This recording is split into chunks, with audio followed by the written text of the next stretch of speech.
down. It's in the 30s, and we'll see how it continues throughout the day. AFC Championship would be hosted at a neutral site in Atlanta. Meanwhile, over in the NFC, the Eagles host the Giants tonight before the Cowboys visit the Niners in a late game tomorrow night. Hello, everyone, and welcome to Kansas City, where the snow has just started falling. This is one of the best scenes in all of football. We've got fake Andy Reid here. We've got baby Patrick Mahomes. And recently, these fans have known nothing but success.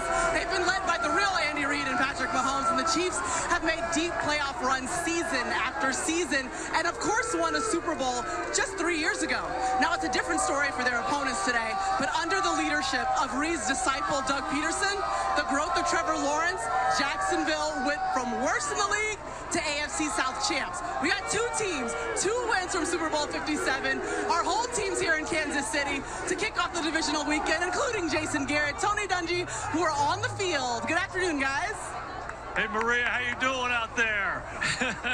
Hey, Coach, you know better than anybody. The goal for every head coach is to be who you are. Get your team to be the best versions of themselves. And it'll be no different today. You know, for Jacksonville, it's handling the moment. It's handling this atmosphere and this crowd. And for Kansas City, be who you are is loose and free. So go be that, but make sure you don't get too frivolous, too much hee-hee and ha-ha. Keep the hammer down for 60 minutes and go win a ball game. Absolutely. And then on the Jaguars side, I think, Jason, the key is going to be the word blitz. On offense, they've got to be ready for the blitz. Kansas City's going to bring it. And then on defense, they only blitzed 1 time against Patrick Mahomes last game. They got to mix it up a little bit more and blitz a little bit more today.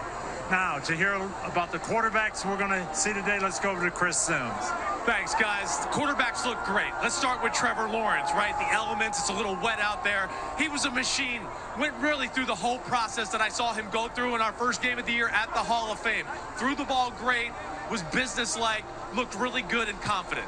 Now, on the other side, hey, Patrick Mahomes, businesslike as always, too.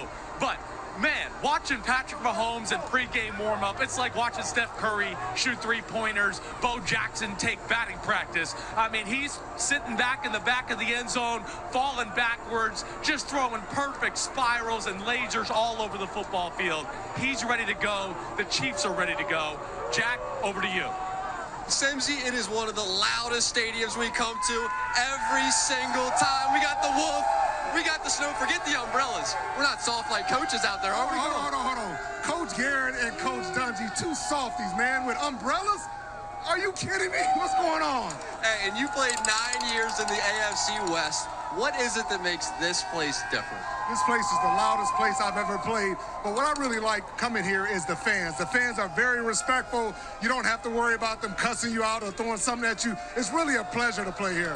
I like the snow coming in. It's coming in hard, too. And Doug Peterson, he took over a team that was dead last in the division. They were desperate for leadership. And now that aggressive style he has, Jacksonville making a run in January. This is easy to me. Doug Peterson should be the coach of the year. The job that he's been able to do to come in there and just get those guys to believe in him and to really change that negative mindset and that losing mentality, he should be coach of the year. I'm right there with you. At least those guys on the field were holding their own umbrellas, though. We got to give a few points for that. Peterson spent 4 years playing for Andy Reid, then 7 years on Andy Reid's coaching staff. These guys know each other so well. Peterson got his Super Bowl first, but Andy Reid followed suit. We got the Jags. We got the Chiefs on Divisional Weekend. Football Night in America is brought to you by Progressive, the right call to protect your home and car. By BetMGM, the king of sportsbooks. Please gamble responsibly. And by Applebee's. Now that's eating good in the neighborhood.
Sign up today. Well, the snow has already started here. A little bit of a wintry mix, that's what we're going to call it. As soon as the show started, here comes the snow. The weather is trending here towards football. We're getting set for a divisional round here in Kansas City. Jaguars taking on the Chiefs. And Josh Allen leads the Jaguars in sacks so far this season. Earlier, before the snow, he caught up with Rodney Harrison. What was Coach Peterson's message to you guys this week? We brothers. We're going to go to war with each other. We're going to go to war with each other. And we're ready to go to war with each other. What's impressed you about your young quarterback, Trevor Lawrence? He never quit. And we're going to fight for him no matter what. And he know that. We got to trust it. We got faith and trust in each other through thick and thin. And he knows that. And we know he got us, and we know we got him. Patrick Mahomes, he's healthy. He's playing like the MVP. He's making plays, scrambling. How do you contain him? Man, we're going to have to work. By the end of the day, we're going to have to work.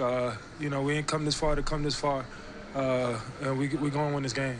And that's just our mentality. We're going to win. We're going to win. Well, all the best to you, brother. I appreciate you. Nice to meet you. All right.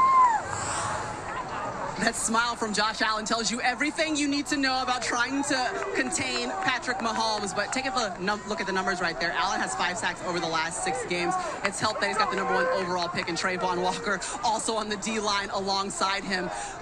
But they didn't have any sacks against Patrick Mahomes in Week 10. So what did we see in the original meeting between the Jaguars and the Chiefs? Well, Josh said they've got their work cut out for them, and they really do. They didn't really want to blitz Mahomes. They rushed 4 guys almost every time. And the problem when you rush 4, there's 5 blockers, so that leaves a running lane. And Patrick Mahomes found those lanes in the first game, and in the playoffs, he tends to run even more. He ramps it up. So that 4-man pressure is a little bit of a problem, Chris. Definitely a big problem. This is a big aspect of the Chiefs and this 2022 team they got. This offensive line they have, Orlando Brown, Joe Tooney, Creed Humphrey. It has changed their football team. It's one of the best pass-protecting offensive lines in football. Jaguars going to have to do something special to kind of upset their winning formula right now, Coach Garrett. Simsy, reflect back to the Super Bowl a couple years ago when Kansas City's offensive line was in a shambles. Right. It really goes to the alignment in this organization. They had a need. They addressed it. They got 3 excellent football players up front. It's one of the strengths of their team. And for Jacksonville, those guys got to show up. Arden Key, all these different defensive linemen, they just have to show up. Josh Allen has to be a factor in this game. And the other guy is Mike Caldwell, their defensive coordinator. They have to have some timely blitzes to get pressure on Mahomes. That's going to be a key to this ball game. Well, how about this? Patrick Mahomes has scrambled 119 consecutive times without being sacked, so we'll see whether or not the Jaguars can get hands on him. Coach, I need to get you a hat. I feel like I don't want the snow hitting Coach like this anymore. I have one too. I know, I have a beret, but I'll get you a hat. Let's send it back out to Jack Collinsworth, who's with a couple of special guests. Maria, we are joined by a couple WWE superstars, women's champion Bianca Belair and her husband Montez Ford. I'm told we have a big anniversary to celebrate. What's happening? Well, it's not a wedding anniversary, Jax, but just in 2 days in Philadelphia, we're going to celebrate the 30th anniversary of Monday Night Raw on USA. And just like tonight, it's going to be a lot of drama and a lot of high stakes involved. And I know you guys are used to the most wild environments in the WWE. Kansas City is known for the exact same thing. How does this compare to what you're used to? I mean, it's the exact same thing. Both places, they're going to get intensity. They're going to get passion. Everybody knows what is on the line, and they expect to get what they want, which is a win. I love the WWE. And let me ask you this. You're used to high-stakes competition. Do you have a pick in this game? Oh, definitely. They call me the EST of WWE, which means I'm the strongest, the fastest, the roughest, the toughest, the quickest, the greatest, the best, and the smartest. And you know who else has all that in the league? Patrick Mahomes. Yeah! He is the EST of the NFL, so I'm definitely going with him tonight. Easy money. Oh, come on.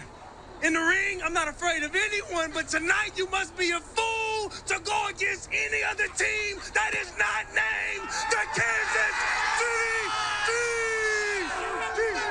It's a little teaser on the game picks, and we will see them for Monday Night Raw, 8 p.m. Eastern on USA, and then the Royal Rumble on Peacock next Saturday night. Gotta tell you what, there's somebody playing this game tonight, got a little WWE to his style as well. Travis Kelce getting set. Playoff football coming up with the snow falling in Kansas City.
what they work for, an opportunity to take it to the limit. Well, clearly the rivalry runs deep, but for those two squads, they're getting set for their first playoff meeting in 14 years, and the winner of Giants-Eagles will face either the Cowboys or Niners in next week's NFC Championship.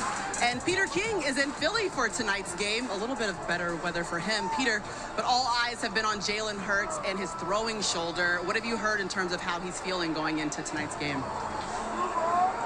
Well, Maria, I don't think he's going to have a lot of trouble throwing the football. It was 5 weeks ago, right on this field, that he sprained his throwing shoulder against the Chicago Bears.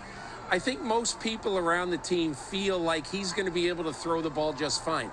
The big question is, will he be able to run the ball with the same authority that he did when he averaged 11 rushes per game in the regular season?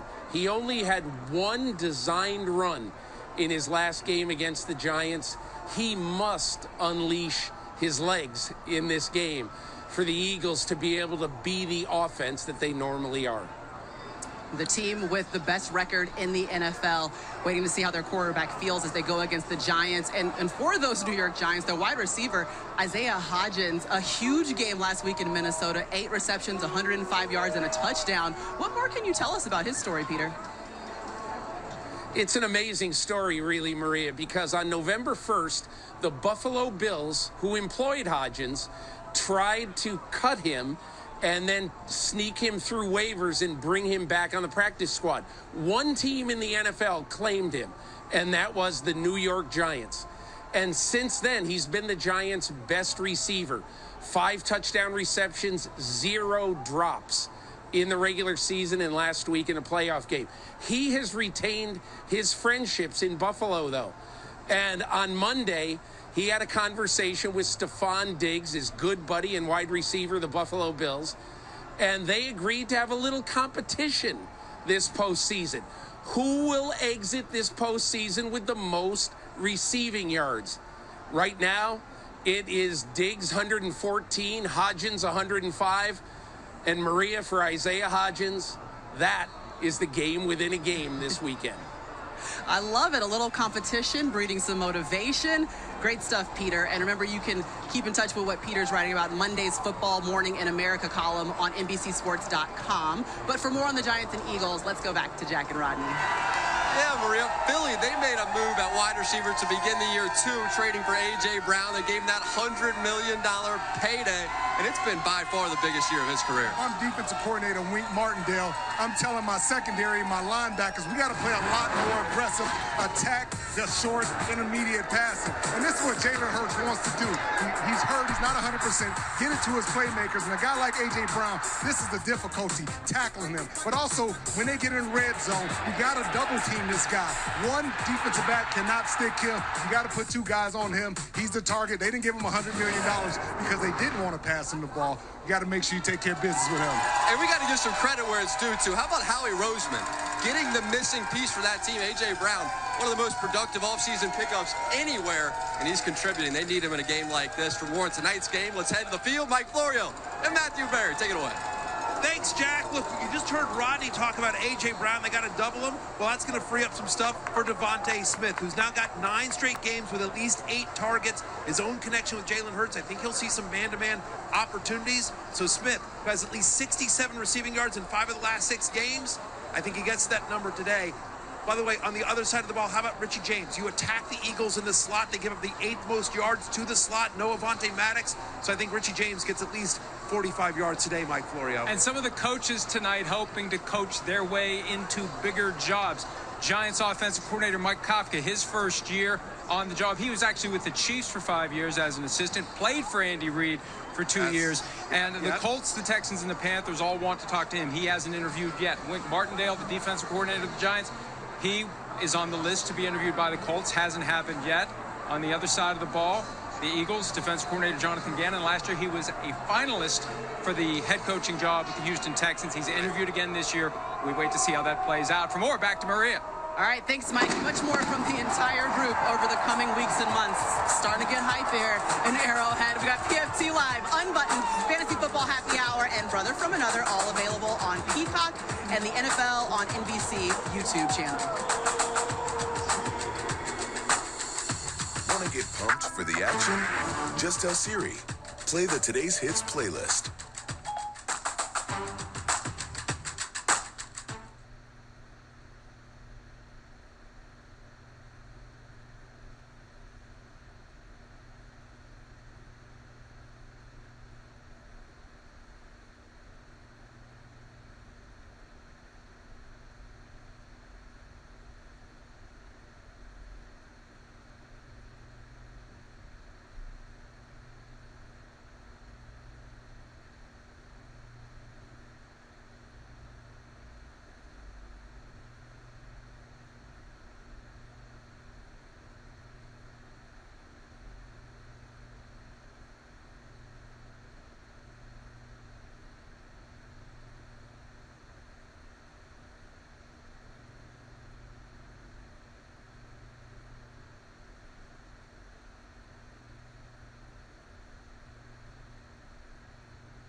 Going to be a first-round draft pick.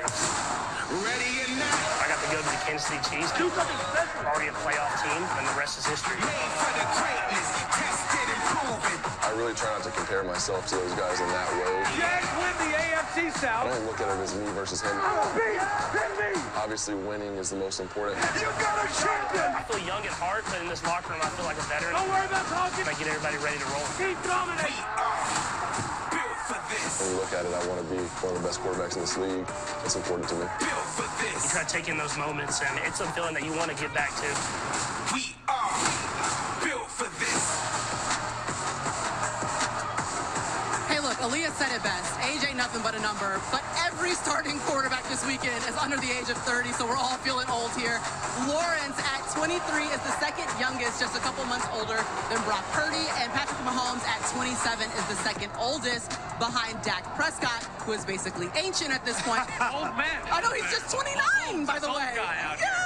And Mahomes at 27, obviously the best scoring offense, the best total offense, and he gave us so much Mahomes magic all season long. Can we just have a moment to celebrate it? Oh, please. Okay. You know I'm ready. Let's go. I mean, Mahomes magic. This is one season I just want to remind everybody, okay? This is like highlights of a lifetime of a career of great quarterbacks. This is what I like to call Steph Curry with a spiral, as you saw in the graphic there. What sidearm pass underneath an armpit and another arm, and then still throws a perfect spiral, guys. It's unbelievable. Football players chasing him, Cindy. Unbelievable. Hey, how about this? A lot of quarterback gurus talk about ground force and the force you put into the ground. Hey, how about if both your feet are in the air? Looking down the field, he throws this thing 55, 60 Who yards needs in the air, ground, and JG? he jumped to do it. It's ridiculous. Elevate and spin it. That's all he does. Well, the guts to do it, and then to put it on the money down the field, Coach Dundee. 50 yards between the 8 and the 4. Right. With no feet on the ground. Like Johnny Lujak. You have to tell me who that is a little bit later, Jason.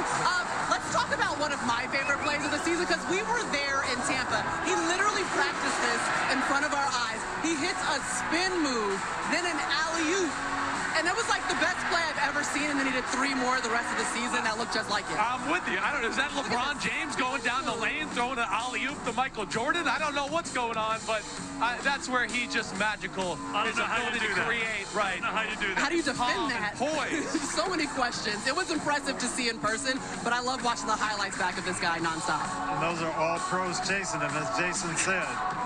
But I tell you what gets me, you guys talk about all the passes. When I was the defensive coordinator and this happened, this drives you crazy. It's 3rd and 17. You got the perfect defense. Everybody's covered, and then he runs around and just dashes and picks up the first down in a critical situation. Who does this? Picked up a first down. It was a 30-yard gain. It's a walk in the park for this guy.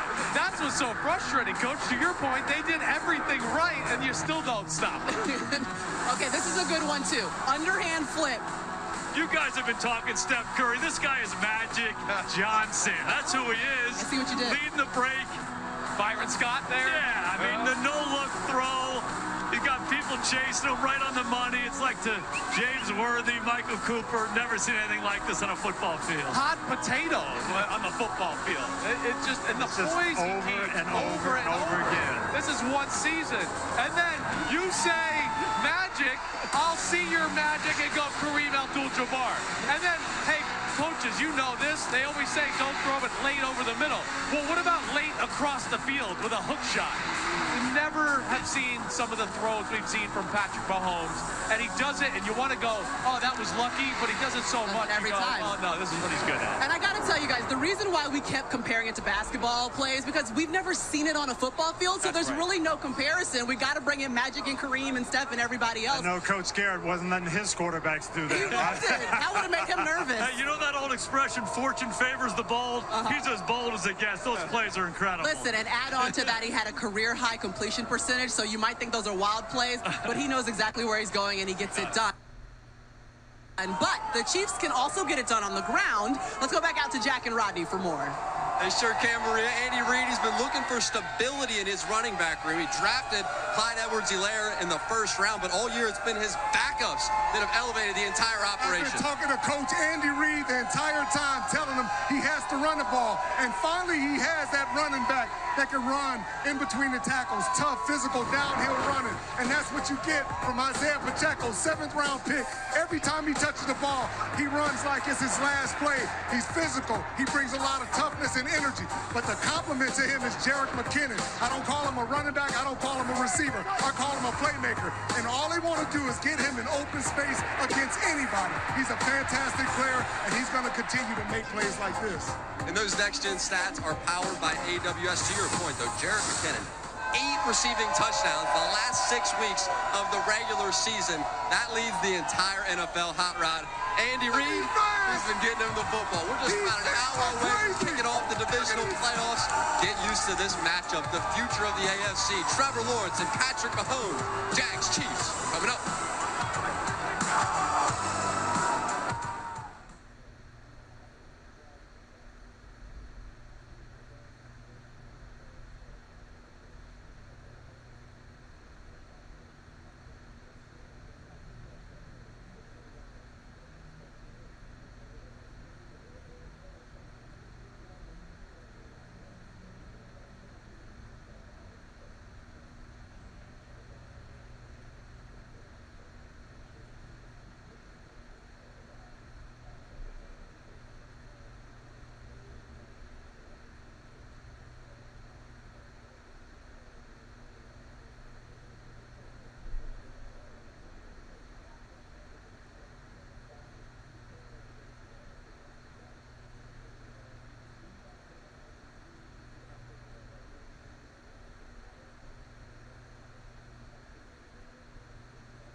just wait. Wait for your brother today. It's the fire extinguisher. Dawson Knox is as hot as a firecracker. Call that ball's out. That's live. The Cincinnati can't score. Dallas Cowboys are going on to the divisional round of the playoffs. Better stand back, cause I'm coming through. San Francisco. Pretty good. That was pretty good.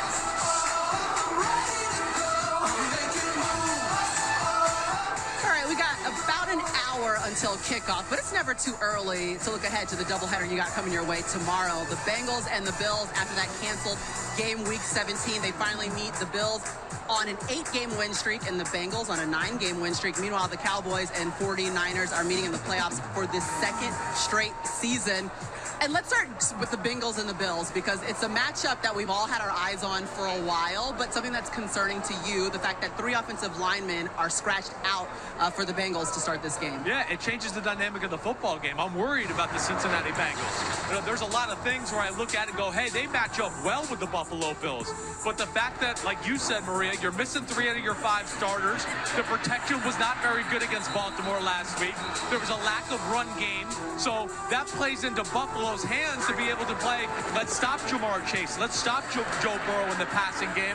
They're not going to have to worry a whole lot about a run game, and Burrow better have eyes in the back of his head because he's not going to have a lot of time to throw. Yeah, Joe Burrow was sacked 4 times last week, and in the playoffs last year, he was sacked 19 times in 4 games. That's not something that the Bengals want to repeat this season. Let's talk about the 49ers, though, and the Cowboys. Brock Purdy, 6-0 as a starter, Jason, but there's something interesting you're looking for in the offense. Yeah, the Cowboys were dominant on defense the other night against Tampa Bay, and Kyle Shanahan watched the tape, and I guarantee you Kyle Shanahan is not going to throw the ball 64 times in this ball. You don't think so? They're just not going to do it. Don't do it. It plays right into the Cowboys' hands. When you get those pass rushers rushing up the field, it feels like there's 13 guys on defense. Look for Kyle Shanahan to feature Christian McCaffrey, Elijah Mitchell. I bet they run it 30-plus times in this game. They got to quiet that front down. Agreed. Yeah, when we think Cowboys, we think of Dak Prescott and Zeke and CeeDee Lamb, but this is going to be a defensive game. That defense is going to have to step up and stop that 49er running game. I would agree. The defense is going to have to get them 1 extra possession.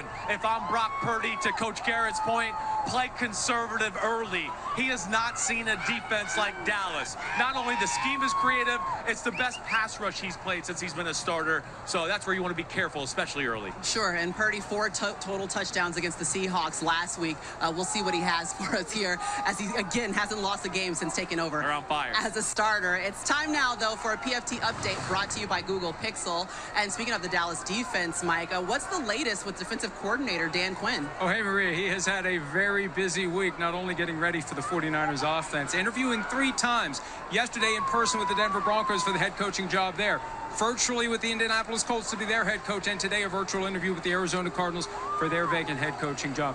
One interesting wrinkle to the potential for Dan Quinn in Denver, he may bring with him offensive coordinator Darrell Bevell, who was the offensive coordinator for the Seahawks with Russell Wilson when Wilson had some of his best years. Also, 49ers defensive coordinator DeMeco Ryans has interviewed with the Texans, where he once played, and the Broncos. The Broncos were impressed, but the Broncos are believed to be looking for a coach with experience, and that leads me to Sean Payton, the biggest name out there. The Broncos, the Cardinals, the Texans, the Panthers, all interested. And even though Payton said this week that the Saints, who still hold his contractual rights, want a mid to late first-round pick in the event that he goes to a new team, I'm told the Saints want more than that, and they'll definitely want more if he goes to the Panthers, who play in the same division as the New Orleans Saints, Maria.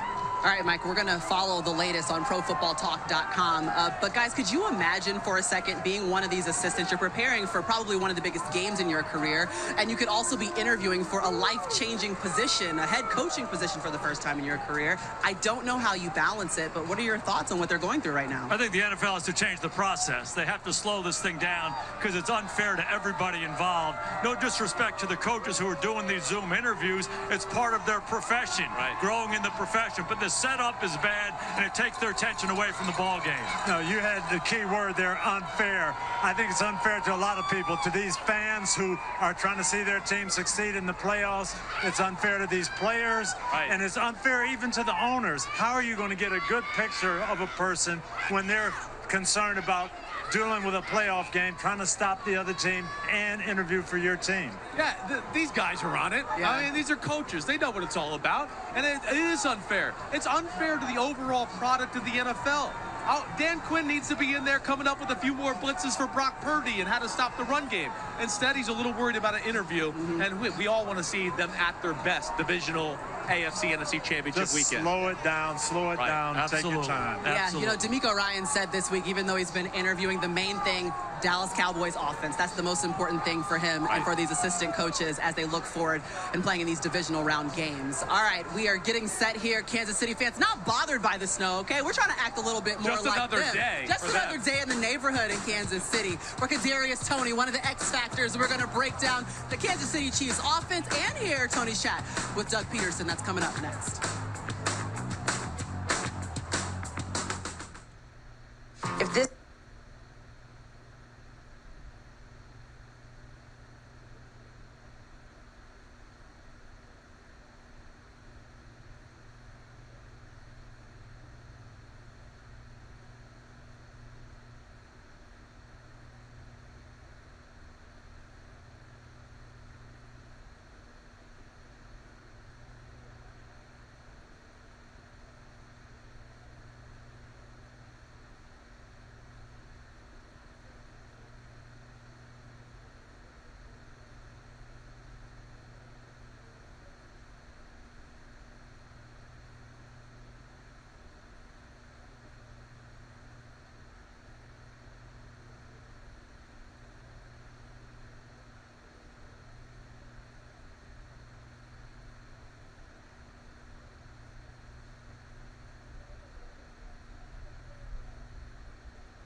All right, we got the signs out here in Kansas City. Not a Chargers fan here for a little bit of revenge. Yeah, you guys were up 27-zip, couldn't pull it out. Trevor Lawrence, first Saturday loss. You guys know he's 41-0 in Saturday games in high school and college. Impressive. We'll see if he gets his first loss here today against Kansas City. All right, you guys know what time it is. Chris Sims, Matthew Berry, BetMGM, take it away. Yep, it's BetMGM breakdown time. My man Matthew Berry. Guy's crazy over here. We're dealing with the elements. It's awesome. Now, we're on Patrick Mahomes Field, all right? Yeah, this and is great. a little birdie told me you like something about the quarterback on the other team today. Yeah, Trevor Lawrence, listen, we know Patrick Mahomes is going to be awesome. We're going to talk about him later. But because Mahomes is so great, Lawrence is going to have to throw. Remember, the Chiefs faced the third most pass attempts in the NFL this year. No team in the NFL gave up more passing touchdowns this year than the Kansas City Chiefs. I think Trevor Lawrence throws at least 2 touchdowns today, I should say, because get this. The Chiefs have given up multiple touchdown passes in 70% of their games. Yeah, and listen, I hear you. I think you're on the right track there. I don't know if they're going to be able to run the ball consistently on this Chiefs defense. One thing I look at with Travis Etienne, and to your point, Matthew Berry, is the screen game. I think that is one way to simplify the Chiefs defense. They can't get too crazy. Also slows down the aggression of the defensive line of the Chiefs, which I do think poses problems for that Jaguars O-line. Screen games to Etienne, screen games to the receivers as well, which I know you got your eye on one of the receivers. Yeah, it's Christian Kirk. Right. Chiefs also give up the most slot receptions to any team in the NFL. Christian Kirk, who plays the slot, has a 23% target share, gets at least 6 receptions tonight, Cindy. All right, watch out for that. Now, new BetMGM customers can sign up and bet $10 on any NFL game to get $150 in free bets, win or lose, with bonus code NBC150. Maria, back over to you. All right, well, let's talk about the Jags. They haven't lost since December 4th, and they've come from behind in 7 of their last 8 wins. But none were more improbable than last week when they were down 27-0 to the Chargers. And this week, Tony asked Doug Peterson about his mindset during the first half of last Saturday night. Tough half for the Jags, but you got to keep battling. You got a half to play now. Honestly, it was like, well, you know, we had a great run. It's probably going to be over. You know, I also knew this football team. There was no quit in this team. You know, a lot of times you've been in there where there's a lot of yelling and screaming, and we got to do this better and that better and whatever. There wasn't any of that. You know, defensively, we came out, we got the stops we needed. I told the offense at halftime that we were going to have to score every time we touched the football, and we did in the second half. You gotta love Doug Peterson and what he's built. These guys never feel like they're out of it. Did you sleep at all Saturday night? I didn't. We stayed up. we stayed up for a while. You believe in miracles? We just enjoyed the moment. It took me a while to go to sleep that night. Now you're going to Kansas City. Tell me the most important thing you learned from playing and coaching for Andy Reid. He's honest with everybody. I think that's the #1 thing, is just be you. Be who you are. Let your personality show. If you do those things, your team will respond. You guys talked about that? That's why you're a good coach. See? Now, he knows you very well. You know him very well. You both know you're going to be who you are. Who's got the edge in this, the pupil or the teacher? Well, I would say he probably has the edge. He's been in more of these games as a coach, but when your team believes, like our team believes, good things can happen. Now, I can't predict the outcome of the game, but at least get it into the 4th quarter and give ourselves an opportunity. Great conversation, Tony. I mean, belief is obviously something you have to have when you're down 27-0, but I spoke to some of the guys this week, and they said they were literally in the locker room saying, manifest the win, manifest the next play. And obviously that starts with your head coach, Doug Peterson. It really does. And when these players talk about Doug, they talk about belief, but they also talk about calmness.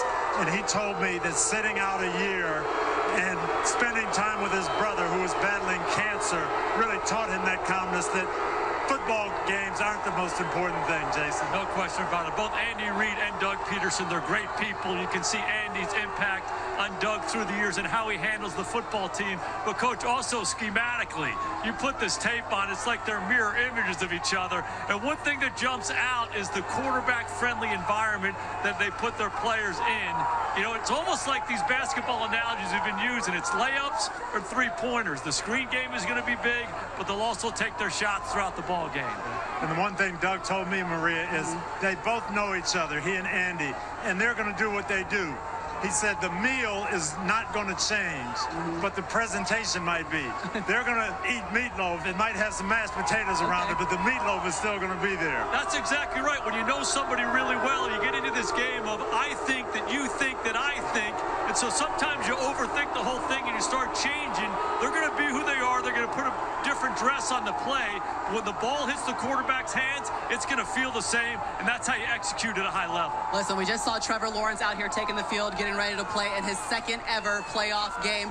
But the guy he's coached by, Doug Peterson's 5-2 in the playoffs, and with that record in every single win, he's been an underdog. So they know exactly how to come into a field like this and how to play. Let's bring back in Mike Florio, though. And Mike, over the recent years, the Chiefs offensive coordinator, Eric Bieniemy, has been a name to watch with head coaching openings. What's his situation? We know, Maria, this is the 5th cycle for Eric Bieniemy, is yet to get an offer to become an NFL head coach. I'm told this year his best shot is in Indianapolis, but it is a crowded house there. 14 candidates, 11 interviews. I'm told early next week they'll trim that field up to 5 candidates for second interviews. Bieniemy could be one of them. If not, he's going to have to wait another year, Maria. All right, thanks, Mike. You see Trevor Lawrence here, a lot of trust and faith they have to have in him. Through 4 interceptions in the first half, turned it around to 3 touchdowns in the second. As for the Chiefs defensive coordinator who has to defend him, let's go back out to Jack and Rodney. Yeah, Maria, Rodney, you got to know Steve Spagnuolo up close and personal. He stole that Super Bowl ring from you. So, Trevor Lawrence, how will he attack him tonight? Anytime you're playing against a young quarterback, you want to be aggressive. You want to show him different things and disguise and coverages up to the safeties to move around, but also the defensive line, the linebackers blitzing. I think he's going to do a great job. But where I really like Steve Spagnuolo, I think he's done a wonderful job of giving Chris Jones the freedom that he needs to become the player that he's become, the best defensive lineman in all of football. And there's not many defensive coordinators who say they won a championship for two different teams. You see why Andy Reid trusts them. The Jags and the Chiefs, they are on the field. 8 teams remain. Game 1 coming up from one of the loudest buildings in football. And it's a little wet out here on this grass as well.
The move from California to Missouri. It's special to be a part of Chiefs Kingdom. The Chiefs Kingdom has firmly planted its flag. Let's go.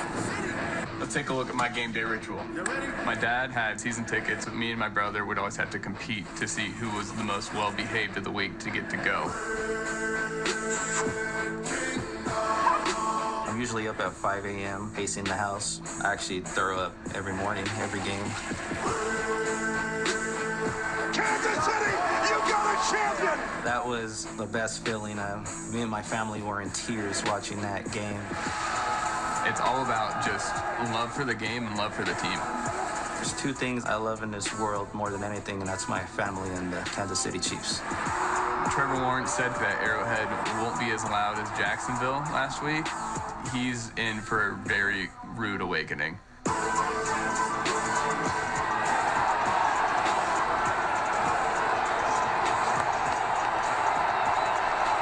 That's the sound you hear when Patrick Mahomes takes the field in Arrowhead Stadium. I had a chance to chat with them before during warm-up. Said, it's my first time being here. Said, trust me, it's going to be a fun one.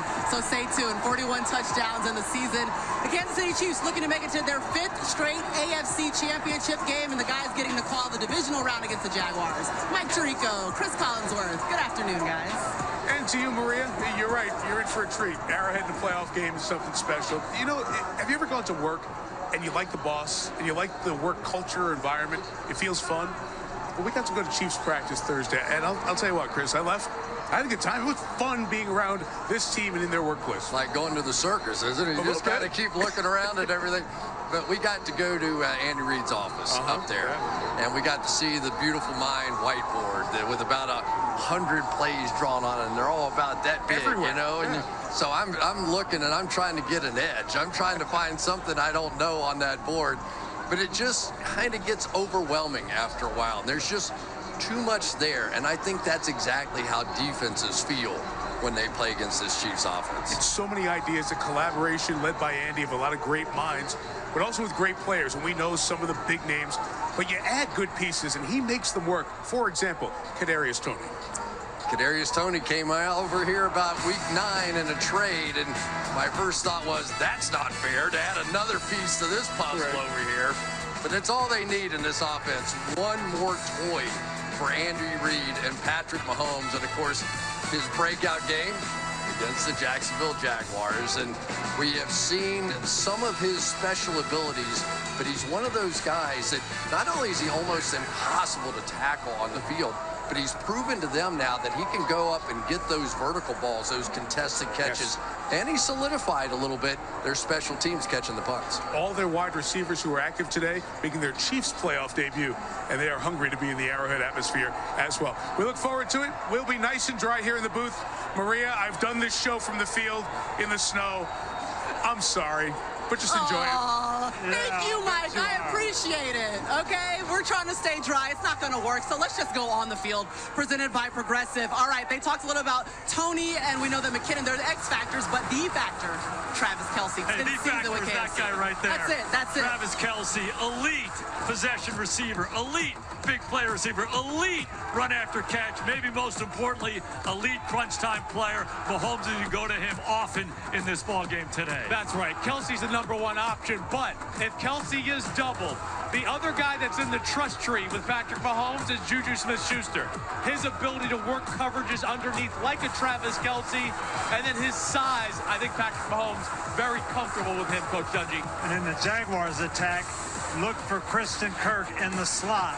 Trevor Lawrence is really great when he gets rid of the ball under 2.5 seconds. And in that first game, Kirk was the receiver who showed the ability to separate quickly.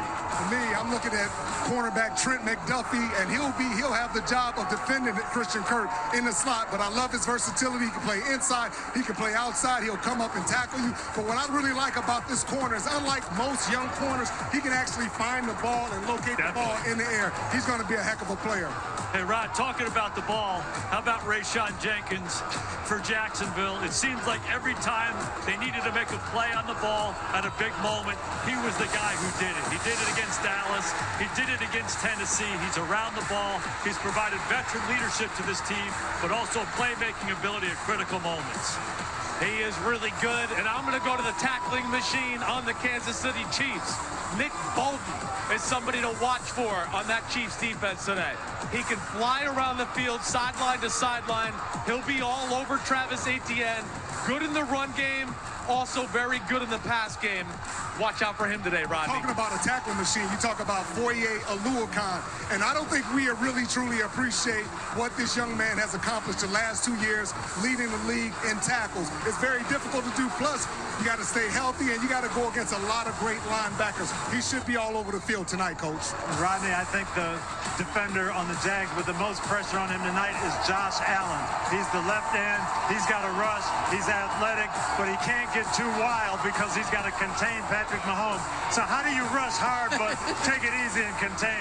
We'll see. My favorite thing is still Rodney interviewing Josh Allen first. You ask him about containing Mahomes, he just goes, big smile. I ain't got the answer, Sway. It'll be interesting, but it'll also be interesting because of weather, Chris. I see you got the ball. Help me understand how you keep it dry when we're in, like, sleet right now. Well, right. And the first thing is, and I think Jason would agree with this, as a quarterback, when the elements get like this, the big key is don't over-grip the football. Because if you try to grip it too hard, the ball's going to squirt out of your hand and you're going to lose control of it. But I don't think it's at a point yet to where you have to worry about it changing the game too much. Chris, who has the advantage? Mahomes is used to this, and I've never seen Mahomes do anything but throw spirals, so of course he has the advantage. And I think the biggest thing is the mental part of it. You can't let this get into your head. You're playing in the divisional round with a chance to go to the AFC Championship game. Don't grip it too hard. It becomes a bar of soap, but then just go play football. Right. Referees in the NFL are very good at keeping the balls pretty dry for these quarterbacks. I don't think we're at the point where we need to panic quite yet. Well, it's interesting that you talk about kind of mentality. When I was in Jacksonville spending time with some of the players, Evan Ingram said, this is a team, we always feel like our backs are up against the wall. So even if they get down, Kansas City starts out fast, you really can't rest there because they're always the team that's going to scratch and claw back. Talking to these players on the field from Jacksonville, they believe in themselves. They believe in their coach, and they're not going to let anything rattle them today. You still have to factor in the weather, Coach. I mean, this is a team from Florida. They're not used to practicing this. They're not used, just like your team. I'm from Florida. You can do it. It's all mental. It is all mental. But it'll be really interesting to see what team shows up for Jacksonville today. The Kansas City Chiefs, when I was at practice on Thursday, as much as we're impressed by Jacksonville and they're here, Kansas City was, I'm telling you, hitting on all cylinders. They certainly weren't taking the Jaguars lightly, and I think they got the big picture of the Super Bowl, of course, at the forefront of their minds. I was very impressed with the way they looked. You know, I think the other thing that works to Kansas City's advantage is what happened last year against Cincinnati.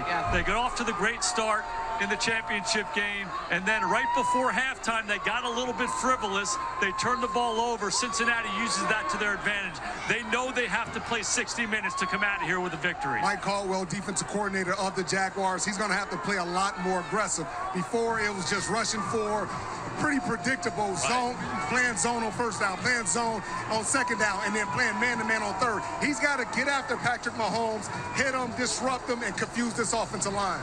You think they can play man against this group in Kansas City? At times, you just can't sit back in zone, but at times, this is why you go out and pay these guys. Take some calculated risks. You got to challenge them. And you know, Rodney, I was at their practice on Thursday. After it was over, Mike Caldwell spent about 15 minutes with the DBs in the red zone because they know how critical that's going to be, not making mistakes down there. Coach, did he spend any time double teaming Travis Kelce? Because I've been calling for this the last 2 or 3 years, and nobody wants to double team Travis Kelce. And I don't care if it's third down, red zone, critical moments.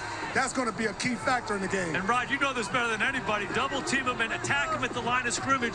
Don't let him get started into the pass route. Be physical at the line of scrimmage. That's the only chance you have against that guy. That's what I say. Sometimes you got to put hands on guys. Exactly. You got to get up in that I wasn't ready for that. That was unnecessary roughness. He's ready. He's there getting ready. Travis Kelce's ready. There's so many storylines we're here to follow. Not to mention the coaching chess match we're going to be watching. Doug Peterson, Andy Reid. Doug Peterson said, for 28 years he's been a part of my professional development. So we'll see the chess match between those two. Travis Kelce, maybe they'll get a double for Rodney Harrison. We'll see. But give a little love to the O-line. He'll be working hard here tonight.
So after an earned bye week, the top seed in the AFC welcomes the Cinderella story of the playoffs so far, those comeback Cats of Duval County. It's time now for today's game flow presented by Progressive Chris Jones, the master of disruption inside the Jags offensive line. They have some matchups that he may like. Man, we've had him on our show so many times, and the first thing you notice is just how big he is. 6'6", 320 pounds. He's an absolute monster, and they use him in so many different ways. And now this is him in the inside, beating the Jaguars' best offensive lineman. He just uses quickness. That's just absolutely too easy. So they move him one spot over to outside defensive end. And guess what he does? He uses his power.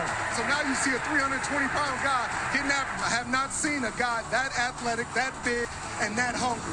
Every time he talks to us, he tells us how bad he wants to be the best in the game. He's the personality of that defense, too. And George Karlaftis, he was a monster at Purdue. That's starting to show up here now, too. 5.5 sacks he had in the last 7 games. Man, this rookie has been absolutely terrific. I mean, the ability to play him inside and outside, and for him to start 17 games as a rookie, the maturity and the energy that he brings is just awesome. Hey, Kansas City, they got an expensive offense. That means you got to go young on defense. You got to get some of these guys going throughout the course of the season. Men like George Karlaftis, they have been developed on the fly. It is working, Maria Taylor. Hey, it's working for the Jags as well. They come to Kansas City on a 6-game winning streak, including last week's historic win over the Chargers. I had a chance to go down to Jacksonville and catch up with Evan Ingram, Christian Kirk, and Zay Jones to relive one of the greatest comebacks in NFL history. The lead is now 27-0. The Jaguars now offensively, they got to get something going. Okay, show of hands. How many of you guys actually thought that down 27, you'd be able to battle back and win the game? Raise your hand if you believed it. Liars. Listen, I feel like we have a really present group, in the moment team. It was rough, but I never doubted, honestly. I'm gonna let y'all finish, but Zay, since you told me the truth. You can't score 27 points in one play. And so I remember looking at Christian and being like, this is gonna say a lot about who we are as men and how we finish this game. Okay, so 4 interceptions for Trevor in the first half. What is he saying to you guys? What is he giving off? He had good energy. Like, it wasn't, he didn't shut down. Like, he didn't, like, ball up into a corner. Yeah, like, he didn't do that. I remember coming into halftime and sitting down next to Trevor and telling him, like, honestly, it doesn't get any worse than that, so we got nothing to lose. What was the moment that it clicked in your head and it went from, okay, I don't think we can do this, to, oh, we can win, we're about to win this game? I think when Evan scored, it was like, finally, we did something right. Touchdown by Evan Ingram. All right, well, that's a start. Your long touchdown catch, and it made it 30-20. So describe the play. Okay, so fun fact, that was actually Christian's play. We had practiced that all week with Christian. Okay. We had got caught in a hurry-up style of offense, and Trevor checked it. So I just remember the detail of how he ran the route through the week of practice. They go! Touchdown, Jaguars! Okay, so then comes your touchdown. Just clear the court, you know, one-on-one isolation, and, you know, just gotta go. Christian Kirk for the score! Coach calls, we're going for 2. Yeah. You see Trevor punch it in. Your reaction? I was supposed to get the ball. He actually came on the south. He was like, bro, my bad. I was like, bro, shut up. Like, you did your job. 36-yarder from the right hash to win the game. Are you watching the game-winning field goal or not? I didn't watch it. No. You watched it? I watched it. Why? Yeah. I was just so proud of how we just even got to that point. I sat down, had the nice little view. The field goal is good! Good! The guys are doing their job, made the kick, and we're on to the next. All right, guys, our full chat's on the NFL on NBC YouTube channel, but I love spending time with them. I mean, those are 3 guys that were added in the offseason. Remember, this is a season that started 2-6 for Jacksonville, but they said that they believed the entire season that this was an opportunity, that this is where they could ultimately be, and I think that that game last week is really the ultimate microcosm of that. Even though they've been down, they never come out. Hey, Coach, you know this better than anybody else. If you're a head coach and you tell the team something's going to happen beforehand and then it happens, you get great credibility. He did that in the middle of the season. They're 3-7. Hey, we're going to be playing for the division in the last game. That happens. So at halftime, when Doug says, hey, Trevor, we just got to chip away at this thing, one play at a time, one drive at a time, we can get back into it, they believe him, and they go out there and do it. Yeah, impressive. It all started at the end of the second quarter to me.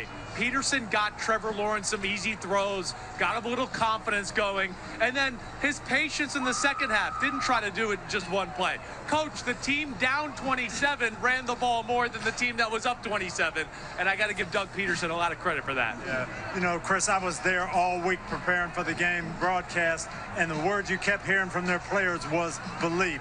We believe in these coaches. We believe in our leader. We believe, and we're not going to let anything stop us. Yeah, but listen, Trevor Lawrence, he had 4 interceptions in that first half. One thing Evan said, though, is he took full accountability. He kept trying to encourage us.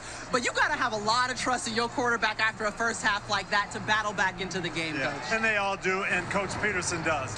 He and Trevor Lawrence meet on Thursdays, and they talk about situations and what they want to do. And he gives him freedom to change any play at the line of scrimmage. I'm broadcasting, and I'm hearing 63 Ali. I said, this has got to be something special. I don't know what he saw, Chris, but he dialed it up, got this crossing route into Zay Jones. Unbelievable play, and must have had a feel for Derwin James. Maybe was going to take the bait on Christian Kirk, but just shows you the maturity of Trevor Lawrence and the fact that Doug Peterson believes in him, and that empowers him.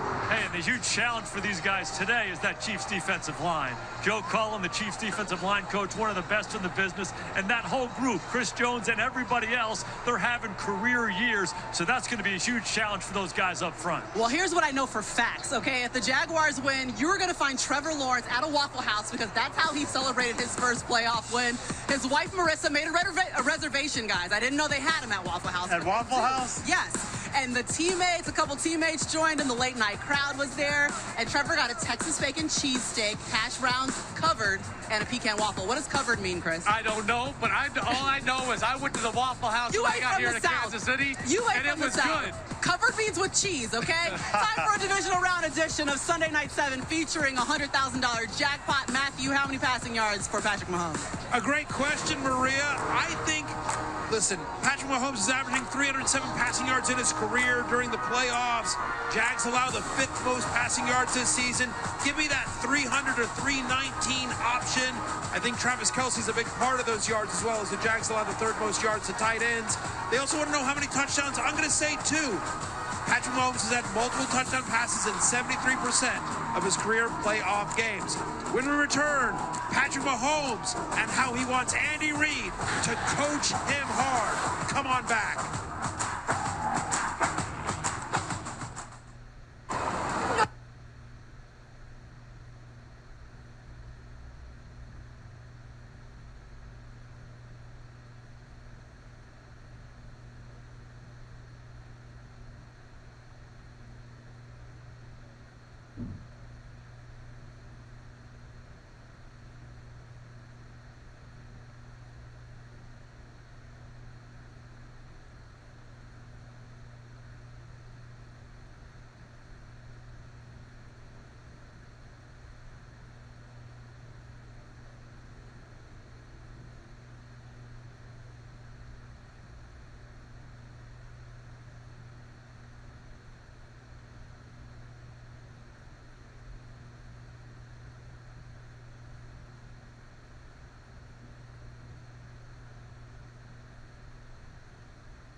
We are kicking off the divisional round here in Kansas City. Okay, his name is Matt Black, but his nickname is almost Andy Reid. Shout out to you for being a part of our opening shot. I love it. He looks just like Andy Reid, who is actually who Chris had an opportunity to catch up with when he came here to Kansas City. Remember, there were questions about how Patrick Mahomes and the new look offense would adjust without Tyreek Hill. That's exactly what Chris spoke to Reid about this week. Take a listen.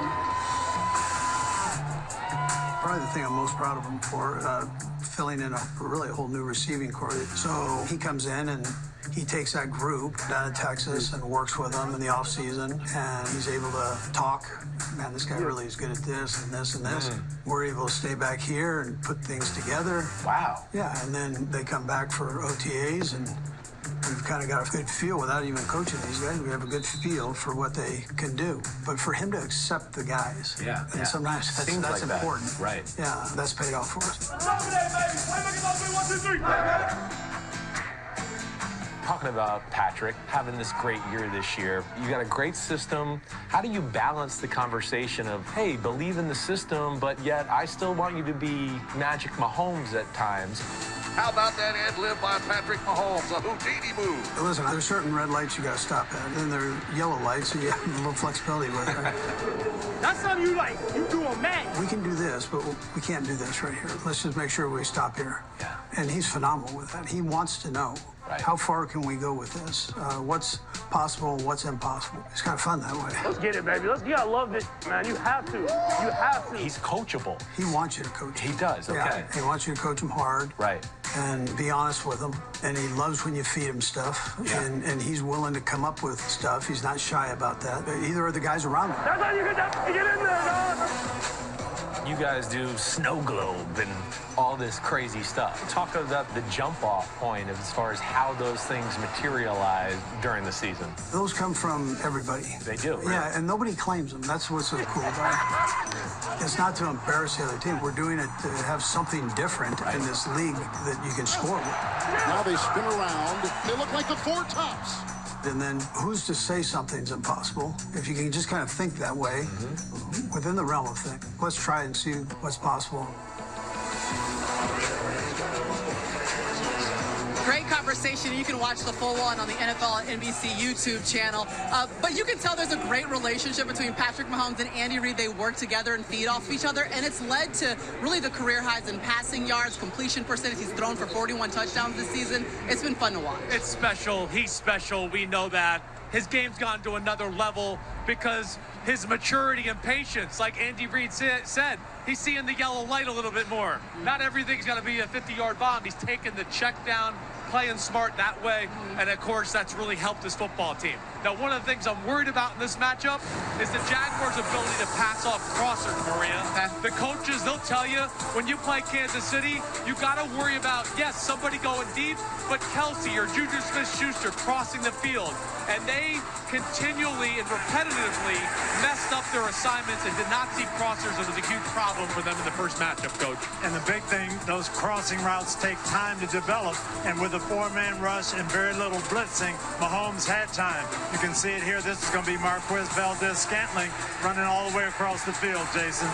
Coach, I couldn't agree with you more. You have to blitz them. You have to mix it up. But the problem with Kansas City is if you blitz those guys too much, it's not only a guy like Kelsey, but it's the other guys, Kadarius Toney, Jerick McKinnon, all these guys, they get isolated when you pressure. They're the X factors in this game. Kadarius Toney picked up from the Giants. This guy is a dynamic player. I was around him with the Giants last year.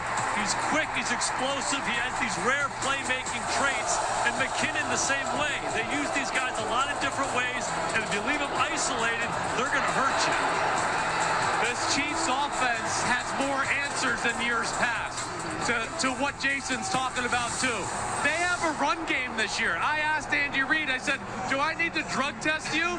Because you're getting underneath the center, and they're playing smash mouth football, too, which gives them another way to attack defense. Is very impressive. Well, remember, when they met in Week 10, Kansas City rolled up almost 500 yards of offense, 4 touchdowns Patrick Mahomes threw to 4 different receivers. So you know those X factors, and then Travis Kelsey, the factor. We'll see how they're able to defend him. Jack Roddy, you guys got any solutions for the Jaguars? Maria, I'm with you. All those guys stepping up, help the Chiefs become the NFL's best offense once again. But that Jacksonville defense they will face, they were great in the second half last week. Defensive coordinator Mike Caldwell, he's going to have to get out his comfort zone. You can't affect Patrick Mahomes rushing 4 guys and just playing predictable zone coverage. You got to mix things up. Maybe a 4-man simulated blitz with the linebacker dropping out and one of the defensive backs blitzing.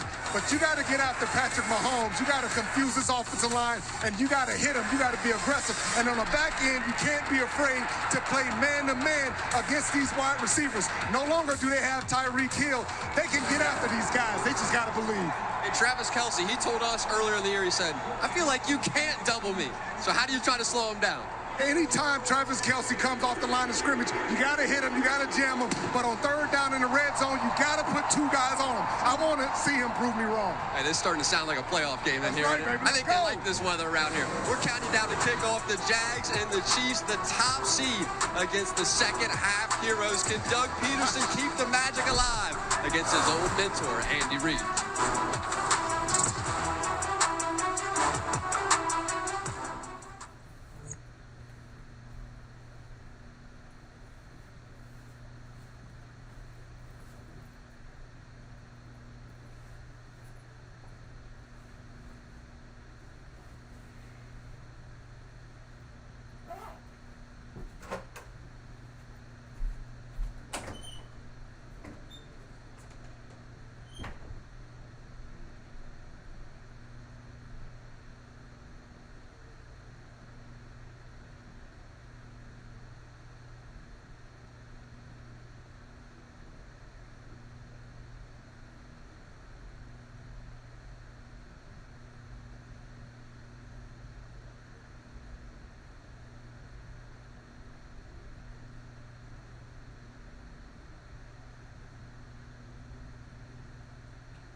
Football weather, 38 degrees here in Kansas City, Missouri. We've gone from snow to sleet to now a little bit of rain. And it feels good to be here kicking off the divisional round. Kansas City looking for their 5th straight run to an AFC championship game. Jaguars playing in the playoffs for the first time since 2017. It's time now for the home team picks, brought to you by Lowe's. America, 58% of the country is on the side of the Chiefs. All right, America, we hear you. Mike Florio, what say you? You know what? One thing I'm really looking for, I talked to Patrick Mahomes about this last month. He says the behind-the-back pass is coming. Wouldn't it be great if it came today? Either way, I think the Chiefs win. Yeah, listen, Mike. Andy Reid off of a bye is ridiculous. In Kansas City, including the playoffs with Patrick Mahomes, he's 9-1 off the bye. He goes to 10-1 today. Chiefs are going to win. Jack? Yeah, fellas, we all know about Kansas City offensively, but they have been playing a ton of rookies and young players defensively. That group has grown together throughout the year. I'm taking the Chiefs, Rod. Coach Reid, all he talked about is having a consistent run game. He finally has that. Will he run the ball tonight? Whether he runs it or not, I'm still picking Kansas City. Maria Taylor, taking those Jags?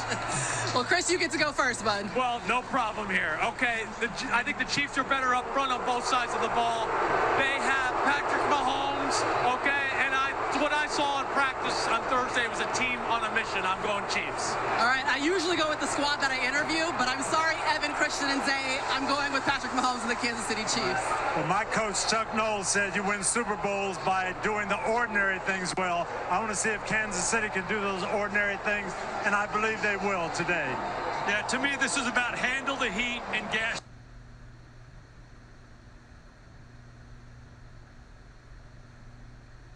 the heat.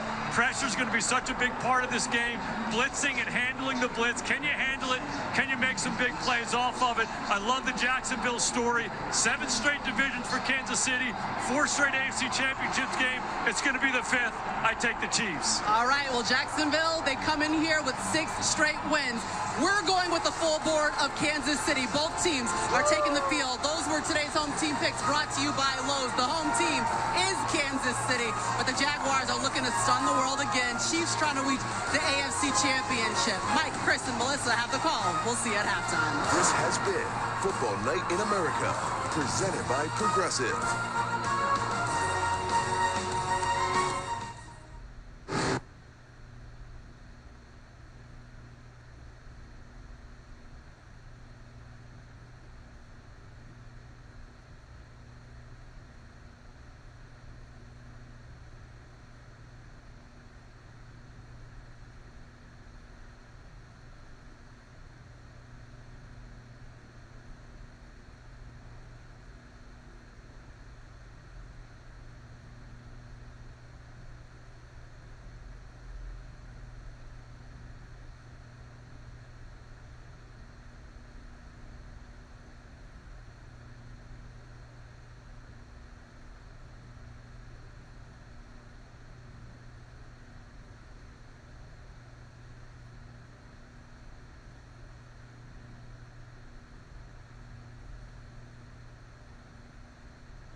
Kansas City, 37 degrees, cold drizzle falling at one of the great venues in all of football. GEHA Field at Arrowhead Stadium for a half century, home of the Kansas City Chiefs. The #1 seed in the AFC, led by their MVP quarterback, Patrick Mahomes. Today, welcome the #1 overall pick from a couple of years ago, Trevor Lawrence, and the AFC South champion, Jacksonville Jaguars. It's the AFC Divisional Playoff on NBC, and thanks for having us in. Mike Tirico, Chris Collinsworth, Melissa Stark in a little bit. This is the best weekend of football. 4 games to determine the Final Four with a shot to win the Super Bowl. So Kansas City trying to make the AFC title game for the 5th straight year. They've been the #1 seed 3 of the last 5 years. And oh, by the way, that coincides with the run of Patrick Mahomes as starter. Pretty good, isn't it? Pretty good. It's pretty good. But you know, football is a sport. It's not a game, but somehow Patrick Mahomes make it look like a game. It's fun, it's entertaining, and the great ones just have a way of making it look so easy. Nobody makes football look easier than Patrick Mahomes. It hasn't been easy for Jacksonville. The last 2 years, they were the worst team in the National Football League. Now they're 2 wins from the Super Bowl. They can't fall behind 27-0 like they did last week and expect to come back. But how do they stay in this game today? You know, I don't put anything past the Jacksonville Jaguars anymore. It's been amazing to watch them all season long come from behind and win those games. But this team is no joke now. They have won 7 of their last 8 games. They have absolutely nothing to lose here, and they are dangerous for the Kansas City Chiefs. They've got to deal with this crowd, though. As good as it gets in the league, can the team from Duval do it? Or the Chiefs go back to the championship game for a 5th straight year? Jacksonville and Kansas City. Divisional playoff weekend begins next.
Intuit TurboTax. Come to TurboTax and don't do your taxes.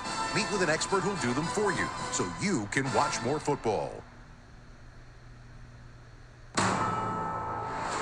NBC Sports welcomes you to the following presentation of the National Football League.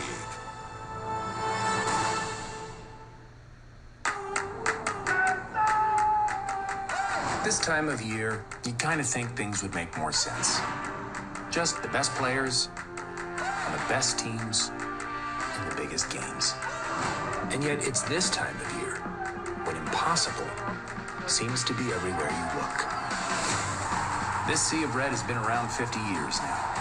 And I'm not biased here, but trust me, on days like this, it is louder than any other stadium in the world. Of course, it's easy to scream at the top of your lungs when you're screaming for him. Mahomes flips it forward for the touchdown. When over and over again, you can't believe what your eyes are telling you. Stop it. That was magical right there. Welcome to Duval. No one was expecting them to be here. Certainly not last Saturday night. Lawrence throws, intercepted again. But again, I told you. Caught for the touchdown. This is the time of year when impossible makes itself at home. Good. The Jaguars have won it. When potential turns into stardom. Let's go. When hope evolves into history. And when you wouldn't want it all to make sense anyway. You got a talented team, man. Keep those guys going. Jags, Chiefs. In the AFC Divisional. Thank you to longtime Chiefs fan Paul Rudd, framing the first ever playoff meeting between these two teams, which starts the divisional playoffs presented by Intuit TurboTax. Jacksonville KC rematch of Week 10. Chiefs won here by 10. Also a rematch of two head coaches who know each other well. For more on that, here's Melissa Stark. Yes, Mike, it is mentor versus mentee. Andy Reid and Doug Peterson are both Super Bowl winning head coaches who have a long history together. Their relationship goes back nearly 3 decades to Green Bay when Peterson was a backup quarterback in the mid-90s and Reid was an assistant coach. Peterson was also part of Reid's coaching staff in both Philadelphia and here in Kansas City. I asked both coaches to describe their relationship now. Reid said, "We talk quite often. Doug's a friend, and I'm proud of him." Peterson said, "Andy is a mentor, a father figure for me in the football world. He poured a lot of his knowledge into grooming me as a player and a coach." Their wives, Tammy and Jeannie, are best friends, but told me for this game, they are frenemies. Today, Reid and Peterson meet for the 3rd time as opposing head coaches, the first time in the playoffs. Peterson told us yesterday with a smile, "I want to kick his you-know-what." As for Reid, well, his star tight end, Travis Kelce, said, "I've got to get this one for Big Red. We can't let his protege beat him, Mike." Such a cool storyline underlying this one. Winner today to the AFC title game. If that's Chiefs-Bills, it's in Atlanta. If it's Chiefs-Bengals, it's here. If the Jags make it, they make the visit to the winner of tomorrow's Cincinnati-Buffalo game. Always the great atmosphere here. It is dampened a bit by the weather, raining now. Mix of rain and snow as we go through the rest of this game, but it'll be light. Banging the drum to lead the cheers of the Chiefs fans. Hall of Fame guard, Walter Payton Man of the Year, Will Shields. Harrison Butker kicks it. Excellent return man for the Jaguars. Jamal Agnew back to receive. The 1 of the 4 seed in the AFC, and here we go with the divisional playoffs. A deep kick by Butker. Jaguars start at the 25. Let's meet their offense. Trevor Lawrence, Clemson. Travis Etienne Jr., Clemson. Marvin Jones Jr., the IE. Christian Kirk, Texas A&M. Zay Jones, ECU. Evan Ingram, Ole Miss. Walker Little, Stanford. Tyler Shatley, Clemson. Luke Fortner, Kentucky. Brandon Sheriff, Iowa. Juwan Taylor, Florida. From the lowest scoring offense in the league last year to 10th this year. You saw Lawrence holding his hands over his helmet. It's going to be super loud.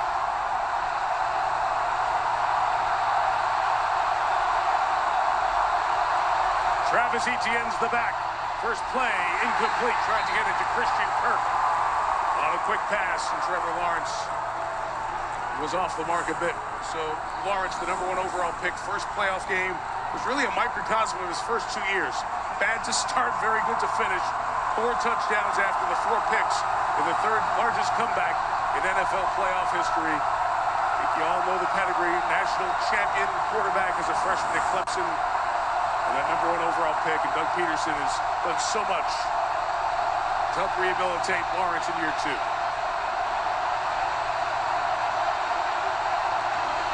Second and 10, he'll swing it to his college teammate Etienne. Got a nice block at Etienne out to the 32-yard line. We'll give him about 7 yards on that one to set up 3rd and 3. Already a little bit of a switch for the Kansas City Chiefs on the defensive side. They have been playing Trent McDuffie, number 21, in the slot. Now they're going back to the veteran, L'Jarius Sneed, in there, probably because of all those bunch formations that Jacksonville likes to run. Get him down in the mix, a little more physical guy.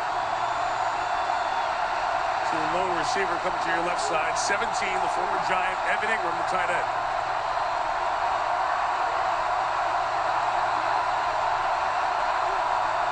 On 3rd and 4, Chiefs bring the heat. Lawrence pumps it, gets away, throws on the run, nearly intercepted.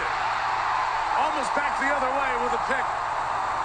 It'll bring up a punt and a 3-and-out for Jacksonville right away. Pretty amazing play right off the bat. Willie Gay's going to come and get faked out just a bit here, but then it was Nick Bolton on the back end of this thing, chasing across the field. Really could have had that one. Logan Cook is the punter for Jacksonville. He's very good. Kadarius Toney has solidified the return game for the Chiefs. Nice kick towards the sideline as well. 55 yards, took Toney back to the 12. And well covered, he'll be stopped inside of the 20. So it's a long field for Patrick Mahomes and the Kansas City offense. Patrick Mahomes II, Texas Tech. Isaiah Pacheco, Rutgers. Juju Smith-Schuster, USC. Marquez Valdez-Scantling, Lakewood Junior Spartans. Kadarius Toney, University of Florida. Travis Kelce, Cleveland Heights, Ohio. Orlando Brown, Easy Money University. Joe Tooney, North Carolina State. Creed Humphrey, Oklahoma. Trey Smith, Tennessee. Andrew Wiley, Eastern Michigan. No Tyreek Hill this year, no change in production. #1 offense in points, #1 offense in yards, Kansas City. Starting from their own 17, Mahomes takes it down the line and straight option pitch. Pacheco on the edge. The 7th round pick out of Rutgers with a first down run.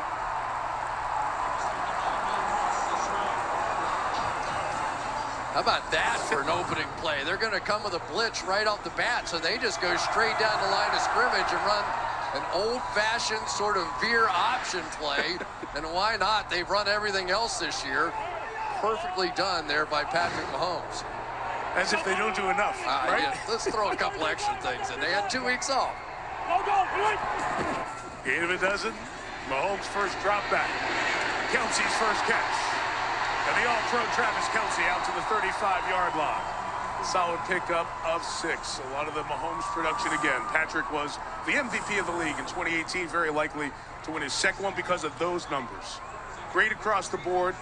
Led the league in yards. Led the league in touchdowns with 41. And is just so tough on defenses when he gets outside the pocket. Jacksonville would love to force him to throw inside that pocket and be able to squeeze some pressure in on him.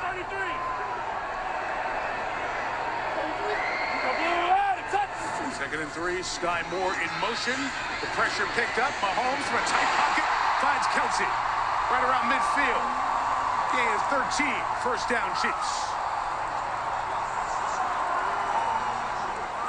Bringing pressure again, but I don't know what you're going to do. Comes over here and does the jump pass.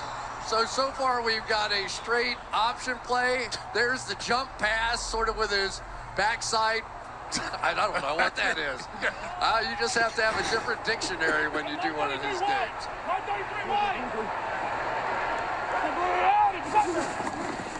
From midfield, it is Pacheco. To the right for 4 against this Jacksonville defense. Folaruso Fatukasi, UConn. Devon Hamilton, Ohio State. Roy Robertson Harris, SGP Warriors. Trayvon Walker, Georgia. Foye Oluwakin, Yale. Devin Lloyd, Utah. Josh Allen, Kentucky. Darius Williams, UAB. Rayshawn Jenkins, the U. Andre Cisco, Syracuse. Tyson Campbell, American Heritage. Huge improvement on this side of the ball. 6 fewer points per game this year compared to last. Mahomes side sling, complete to Juju Smith-Schuster. First down to the 31-yard line. 3 throwing first downs, and Mahomes giving you everything on this opening drive. All it takes is one false step. One false step, and then you get the sidearm special. He just needed a little extra space. He looked to the outside, and then he just dropped down and whipped that baby around the linebacker, the defensive lineman, Trayvon Walker. They didn't do that when I was in Georgia. Kind of like knocking down a 3. He held the post, too, after he threw it. Jerick McKinnon is now the back. Mahomes will throw to the sideline. It'll be complete. 25 and staying inbounds is Kadarius Toney to fight for a couple more yards. We talked about him in the pregame. His addition, the trade from the Giants at midseason, has given one more option for this very impressive offense. Yeah, my first thought when I heard about that trade is that's not fair. You know, it's just not fair. You're going to add another weapon inside. We're going to get into some of the changes that's happened with this Kansas City offense this year. And so many of us just felt like without Tyreek Hill, it was going to be different. If anything, it was just as good. Second and 1, and here is McKinnon on the run. Cuts it back up for the first down. Into the red zone they go, right around the 18-yard line. Jerick McKinnon, college quarterback, been in the league 9 years. And for the second straight year, Chris, late in the season, becomes a bigger part of the offense. Yeah, 9 receiving touchdowns, 6 straight with a receiving touchdown. But I think more than that, Patrick Mahomes really believes in him as a pass protector. He talks to the offensive lineman. He's basically calling line calls when he's in there with the protection stuff on 3rd down. A timeout here from Jacksonville. I think they had one too many folks out there, which is a good option. Yeah, I don't blame them at all. Having 12 men in formation, there was a timeout by Jacksonville. We will honor this timeout, their first of the half. 30-second timeout. All right, it's a timeout, Jag. Sean Hockley working his fourth consecutive divisional playoff game in as many years. You're right. Get 12 out there because they really force you to do